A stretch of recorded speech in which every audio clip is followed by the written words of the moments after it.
Assalamualaikum warahmatullahi wabarakatuh. Kami dari kelompok 6 yang beranggotakan Muhammad Arik dengan BP 1910213011, Novia Ivana 1910213015, Muhammad Surya Ramadana Busra 1910213016, dan saya sendiri Elsa Ramaza Triana dengan BP 1910213019, Putri Reski Anessa yaitu dengan 1910213020, Rahmat Hazel Hafiz 1910213022, dan yang terakhir Siski Rahma Novita dengan 1910213023. Baik, mari kita simak materi yang pertama, apa sih itu gulma dan herbisida, yang akan dibacakan oleh Muhammad Arik. Kepada Muhammad Arik, silakan. Terima kasih Elsa. Saya akan menyampaikan materi yang pertama. Apa sih itu gulma? Gulma merupakan tumbuhan yang tumbuh pada tempat yang tidak dikehendaki oleh petani, karena akan merugikan petani baik langsung maupun tidak langsung. Salah satu faktor yang mempengaruhi pertumbuhan dan perkembangan tanaman budidaya adalah keberadaan gulma. Untuk kerugian gulma, yang pertama itu menurunkan hasil produksi, menurunkan mutu tanaman sebagai tanaman inang hama dan penyakit, dan menimbulkan keracunan bagi tanaman pokok seperti alidopati. Jadi pengendalian gulma dapat dilakukan secara yang pertama itu preventif, yang kedua secara manual, yang ketiga secara kultur teknis, yang ketiga secara biologi, dan selanjutnya secara hayati, secara terpadu dan kimia dengan menggunakan herbisida. Pengendalian gulma dengan cara menggunakan herbisida banyak diminati terutama untuk lahan pertanian yang cukup luas. Hal tersebut dikarenakan herbisida lebih efektif membunuh dan mengendalikan gulma tanaman tahunan dan semak belukar serta meningkatkan hasil panen pada tanaman pokok dibandingkan dengan penyiangan biasa. Selanjutnya itu ada pengertian herbisida. Herbisida merupakan suatu bahan atau senyawa kimia yang dapat digunakan untuk menghambat pertumbuhan pada gulma. Juga mempengaruhi satu atau lebih proses-proses seperti pada proses pembelahan sel, perkembangan dari jaringan, pembentukan klorofil, proses fotosintesis, terjadinya proses respirasi, dan lain-lain. Proses ini sangat diperlukan tumbuhan untuk mempertahankan kelangsungan hidupnya. Herbisida ini bersifat beracun terhadap gulma atau tumbuhan pengganggu pada tanaman yang dibudidayakan. Selanjutnya ada pun keuntungan menggunakan herbisida, yaitu dapat mengendalikan gulma sebelum mengganggu tanaman budidaya, dapat mencegah kerusakan perakaran tanaman dalam dosis rendah. Selanjutnya dapat berperan sebagai hormon tumbuh, dan yang terakhir dapat meningkatkan produksi tanaman budidaya dibandingkan dengan melakukan pengendalian gulma dengan cara yang lain. Sekian dari saya, selanjutnya dikembalikan kepada Elsa. Baik, untuk materi selanjutnya tentang klasifikasi pada herbisida akan disampaikan oleh Novia Ivana. Yuk, mari kita simak. Baik, terima kasih Elsa. Materi selanjutnya yaitu mengenai klasifikasi herbisida. Yang pertama yaitu berdasarkan waktu aplikasi yang terdiri dari herbisida pra-pengolahan tanah, yaitu herbisida yang diaplikasikan pada lahan sebelum lahan tersebut diolah dan ditumbuhi gulma dengan tujuan membersihkan lahan sebelum dilakukannya pengolahan tanah.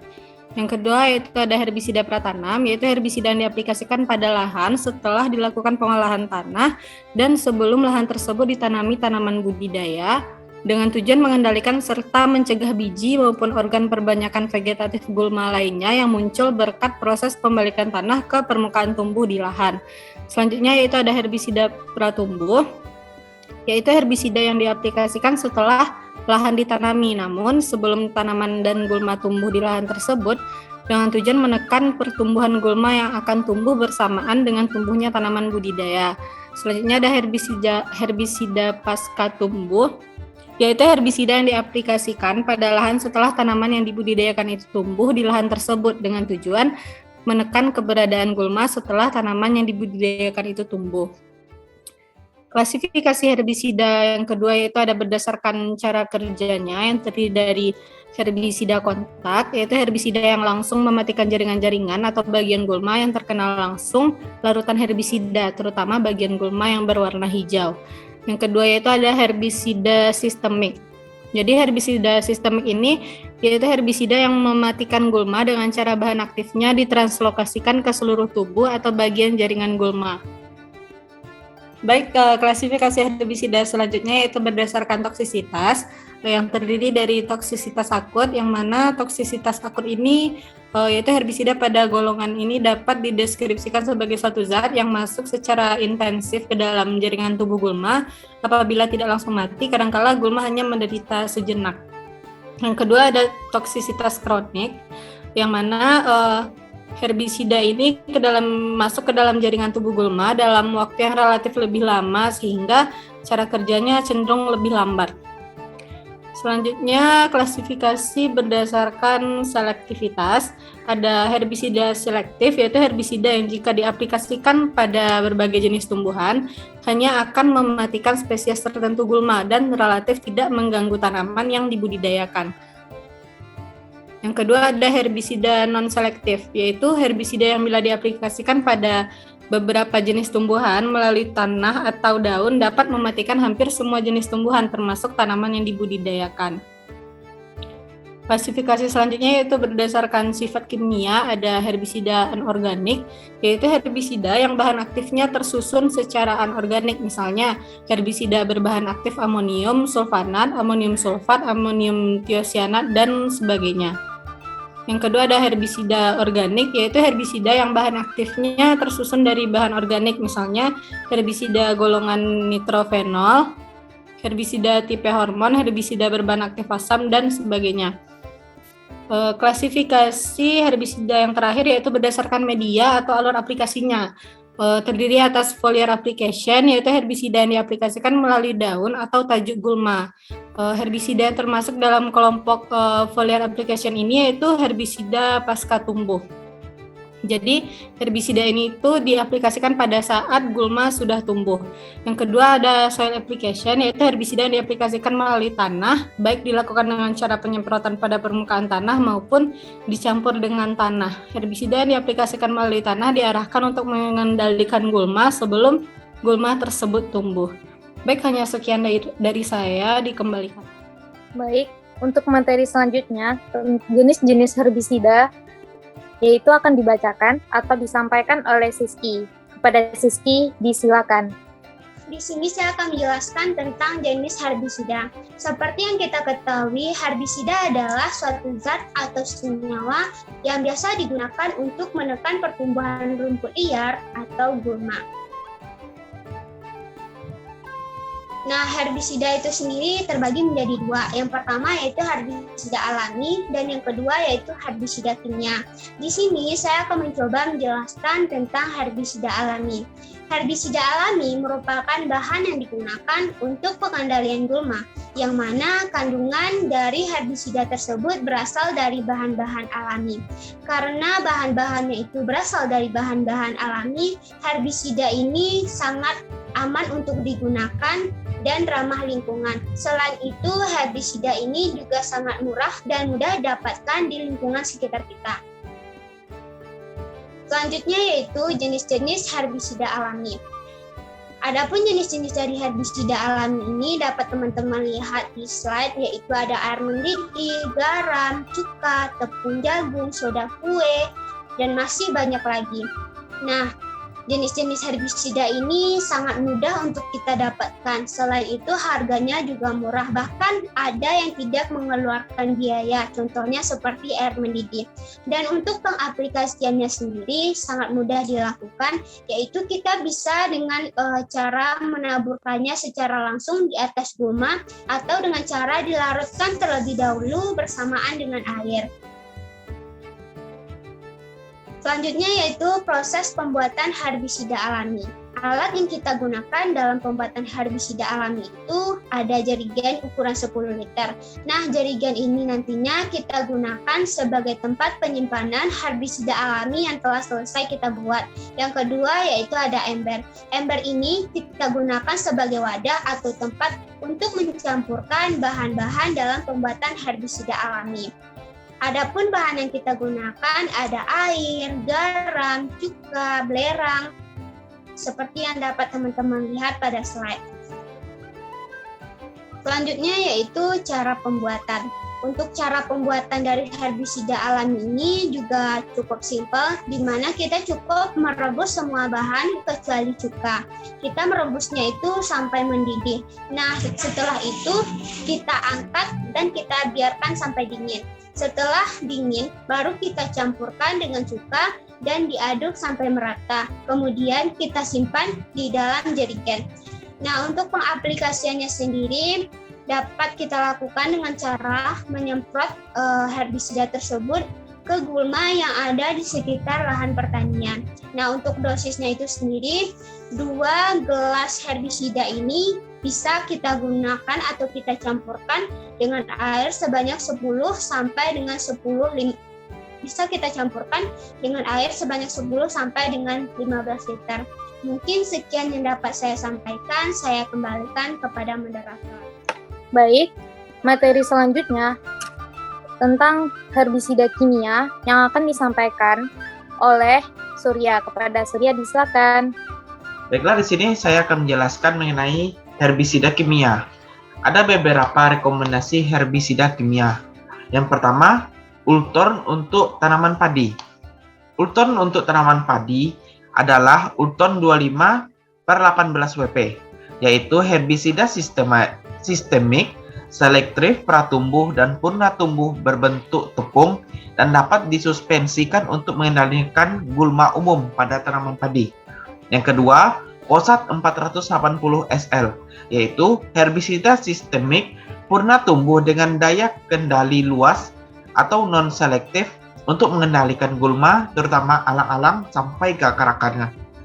Selanjutnya yang ketiga yaitu BOM UP 520 SL, yaitu di mana herbisida purna tumbuh sistemik berbentuk larutan berwarna kuning terang untuk mengendalikan gulma umum pada pertanaman kelapa sawit, teh, dan karet. Selanjutnya yaitu Sutrazin untuk tanaman jagung, yaitu herbisida sistemik, selektif pratumbuh, dan purna tumbuh berbentuk pekatan suspensi untuk mengendalikan gulma umum pada lahan jagung.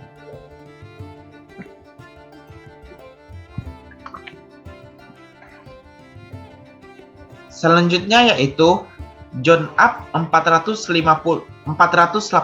SL, yaitu herbisida purna tumbuh sistemik berbentuk larutan berwarna kuning coklat untuk mengendalikan gulma, seperti gulma berdaun lebar dan gulma berdaun sempit di pertanaman kelapa sawit dan karet.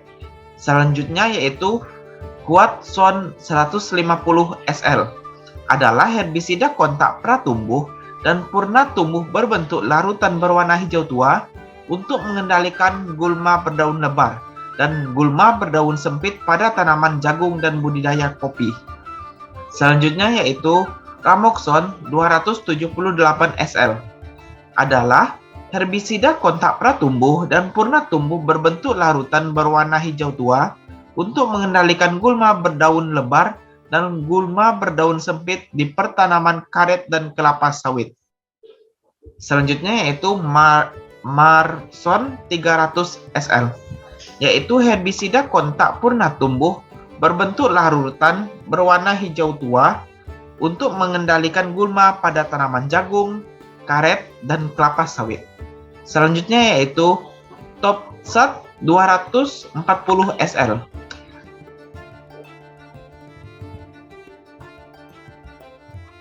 yaitu herbisida sistemik purna tumbuh berbentuk larutan dalam air berwarna kuning untuk mengendalikan gulma umum pada pertanaman kelapa sawit, karet, dan kopi. Baiklah, sekian yang dapat saya sampaikan. Terima kasih. Assalamualaikum warahmatullahi wabarakatuh.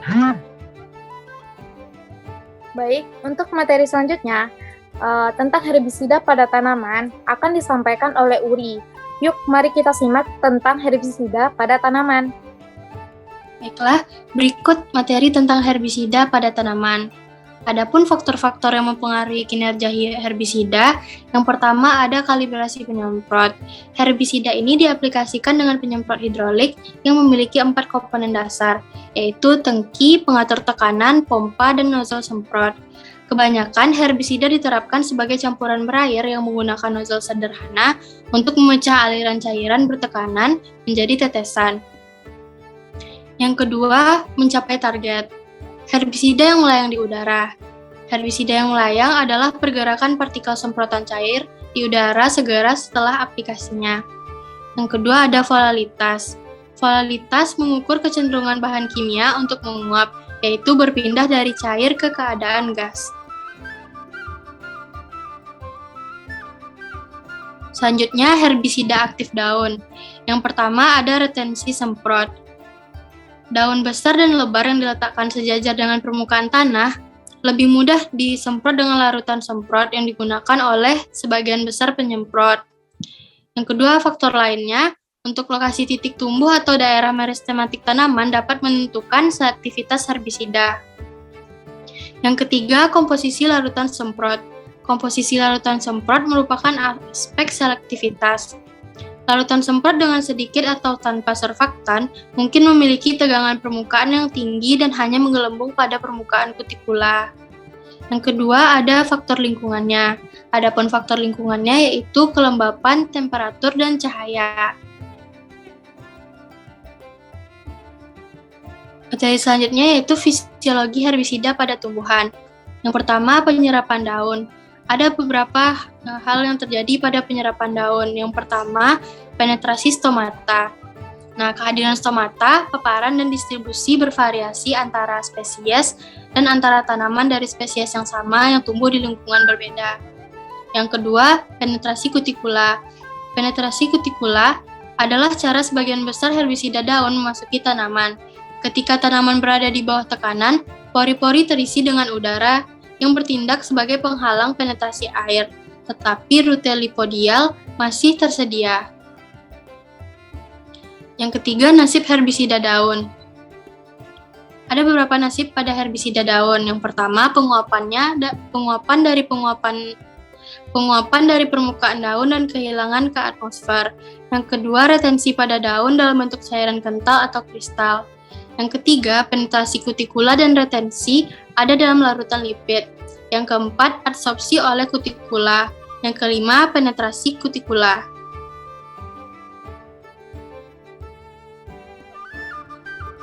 Selanjutnya, ada kelebihan dan kekurangan herbisida daun.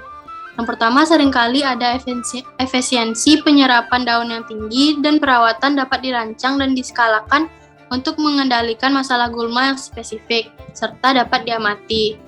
Selanjutnya, herbisida mengendalikan tanaman kecil lebih baik daripada yang besar, tetapi tanaman kecil ini tidak banyak daunnya dan kontak penyerapannya mungkin tidak efisien. Materi yang kedua adalah penyerapan dari tanah. Secara umum, waktu aplikasi herbisida yang diaplikasikan di tanah mungkin nyaman dan ekonomis karena dapat digabungkan dengan operasi lain. Untuk keuntungan dan kerugian herbisida terapan tanah, ada pengenceran yang luar biasa dengan tanah dan air setelah aplikasi. Beberapa herbisida diarahkan ke tanah tanpa niat masuk ke daun, karena banyak herbisida diterapkan ketika tanaman masih muda. Sebagian besar permukaan tanah terbuka.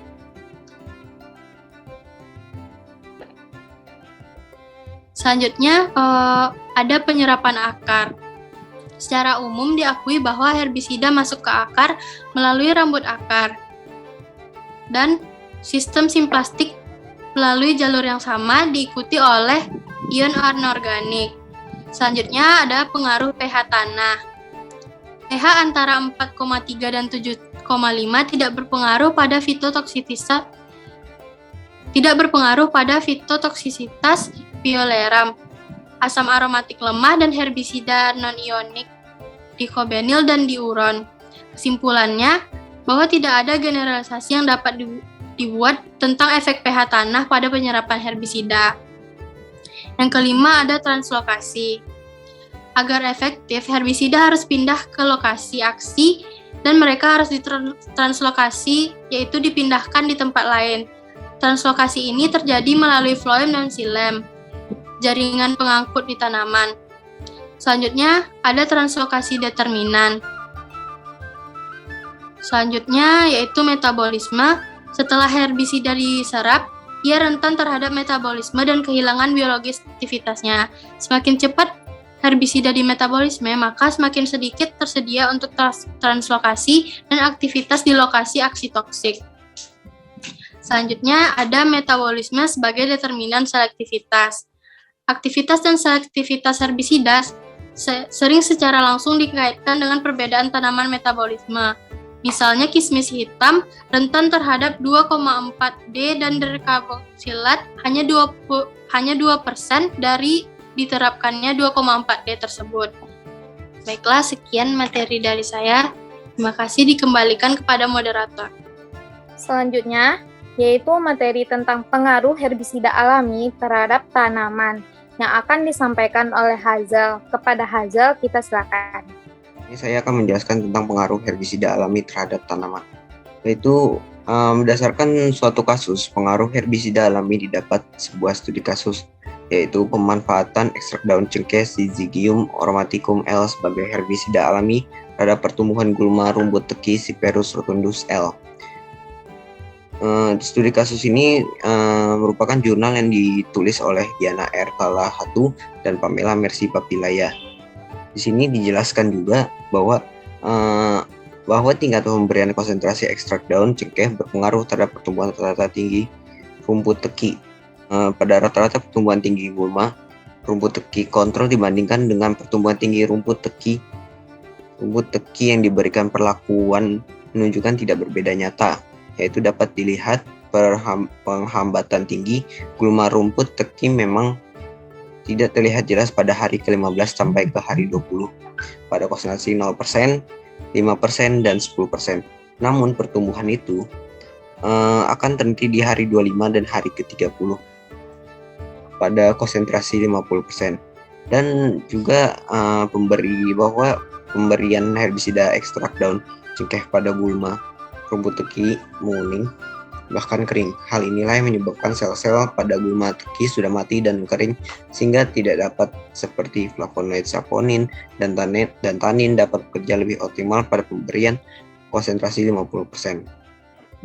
Berdasarkan tabel juga terlihat bahwa hasil tidak berbeda nyata, dan jika dilihat antara berbagai konsentrasi yang diaplikasikan, hasil yang didapat menunjukkan tidak berbeda nyata. Perbedaan mulai terlihat signifikan pada konsentrasi ekstrak daun cengkeh 50% dengan memiliki nilai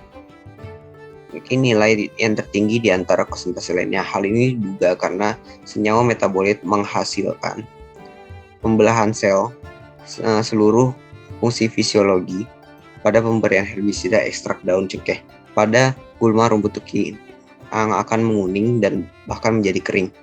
Hal inilah yang menyebabkan sel-sel pada gulma rumput teki sudah mati dan sehingga tidak dapat seperti flavonoid, saponin, dan tanin dapat bekerja lebih optimal. Baik, berdasarkan penelitian ini dapat dilihat bahwa senyawa flavonoid, saponin, dan tanin pada ekstrak daun cengkeh berpotensi sebagai bioherbisida yang mampu bekerja. Pada hasil uji fitotoksitas menunjukkan bahwa adanya reaksi dari herbisida alami ekstrak daun cengkeh terhadap rumput teki dapat dilihat pada fitotoksitas gulma rumput teki. Dari tingkatan fitotoksitas ini dapat diketahui efektivitas konsentrasi ekstrak daun cengkeh terhadap gulma rumput teki. Dari tabel hasil uji Tukey, semakin tinggi ekstrak yang diberikan terhadap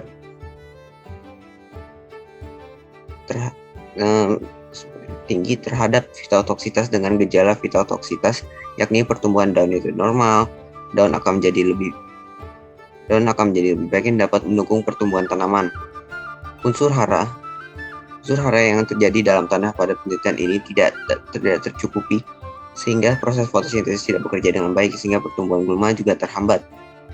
Berat kering tanaman digunakan secara luas sebagai indikator pertumbuhan, yang mana karena menunjukkan besarnya fotositat yang digunakan untuk melakukan metabolisme tubuh, yang pada akhirnya dapat menentukan tingginya produktivitas tanaman dipandang sebagai manifestasi dari semua proses dan peristiwa yang terjadi dalam pertumbuhan tanaman. Semakin tinggi ekstrak yang diberikan, perbedaan wilayah grup yang menandakan bahwa ekstrak daun cengkeh memiliki pengaruh terhadap fitotoksitas dengan gejala fitotoksitas ini, yakni pertumbuhan daun tidak normal dan daun akan menjadi lebih baik yang dapat mendukung pertumbuhan tanaman. Hal ini diduga karena zat alilopati dari ekstrak daun cengkeh juga mampu menekan pertumbuhan dan proses fisiologi tanaman. Berat kering tanaman mencerminkan status hara dan banyaknya unsur hara yang diserap oleh tanaman serta laju fotosintesis. Unsur hara pada tanaman berperan pada proses metabolisme tanaman untuk memproduksi bahan kering yang tergantung pada laju fotosintesis. Bila laju fotosintesis berbeda, maka jumlah fotosintet yang dihasilkan juga berbeda. Demikian juga berat kering yang tergantung pada laju fotosintesis. Pada berat kering gulma rumput teki yang didapat setelah dioven selama 24 jam dengan suhu 105 derajat Celcius, dengan diovennya maka seluruh air yang ada pada rumput teki akan hilang, sehingga menunjukkan berat organ yang tersisa saja. Dari hasil aplikasi perlakuan herbisida terhadap rumput teki yang terdapat yang pada jurnal pada tabel 4 dapat hasil yang berbeda, yaitu pada antara konsentrasi 50% dengan kontrol, sedangkan konsentrasi 50% tidak dengan kontrol berbeda nyata dengan 20%. Demikian pula konsentrasi 10% tidak berbeda nyata dengan 5%. Hasil analisis ini menunjukkan bahwa herbisida daun cengkeh dengan dosis 50% efektif untuk mengendalikan gulma rumput teki. Tinggi beratnya kering gulma rumput teki pada pengendalian dengan aplikasi herbisida ekstrak daun cengkeh. Diduga bahwa senyawa metabolik yang terdapat pada flavonoid, tanin, dan saponin yang tergantung dalam ekstrak daun cengkeh tidak mampu bekerja secara optimal pada konsentrasi yang diberikan. Sebaliknya, rendah beratnya kering gulma rumput teki pada aplikasi herbisida ekstrak daun cengkeh menunjukkan bahwa senyawa flavonoid, tanin, dan saponin bekerja secara optimal sehingga mempengaruhi berat kering yang didapat terhadap penelitian ini. Baik, sekian dari kelompok 6 tentang topik herbisida terhadap tanaman. Sekian dari kami. Apabila ada kesalahan, mohon dimaafkan. Assalamualaikum warahmatullahi wabarakatuh.